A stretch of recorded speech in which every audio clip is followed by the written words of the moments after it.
Hey friends, for this project, I decided to make a 3D model of how insulation travels through the atmosphere. I used red string to represent the insulation coming through the atmosphere, cotton balls to represent the clouds, and tissue paper to represent the ground. I drew the atomic makeup of the gases that interact with insulation as well. Now that you know what it looks like, let's get started on explaining the process. So first, we have the layers of the atmosphere. From top to bottom, we have the thermosphere, mesosphere, stratosphere, and troposphere.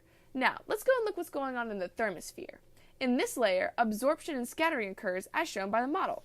Teeny tiny molecules of oxygen and nitrogen that hang up there in the thermosphere absorb the insulation and keep it in the atmosphere, which keeps it from getting to the ground.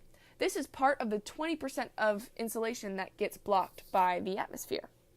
Scattering also happens because of these molecules and other particles in all parts of the atmosphere, which sends insulation back into space and in all different directions. This is what causes the sky to be blue during the day and reddish-orange at night. And this also is what blocks 7% of the insulation coming through the atmosphere.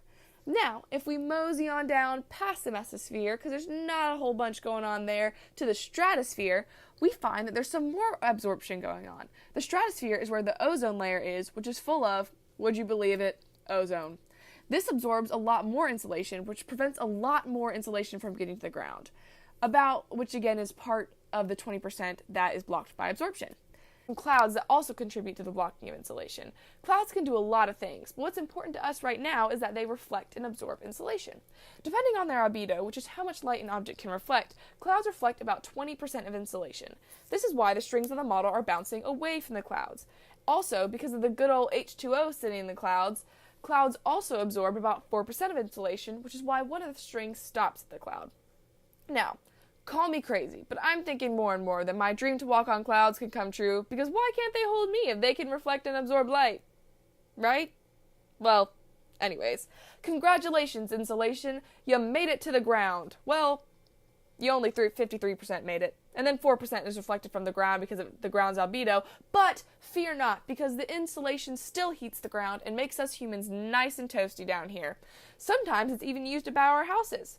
Now, it might still seem kind of bad that insulation doesn't get all the way through to us, but it's actually good that the atmosphere blocks some of it, because if we didn't have any atmosphere, we would be donezo. There would be no water, no oxygen, no anything. We would be freezing, we would have nowhere to live or anything to eat, and if we had too much atmosphere, everything would catch on fire and we would all basically die. So next time you look up at the sky, give a shout out to the atmosphere for doing a great job.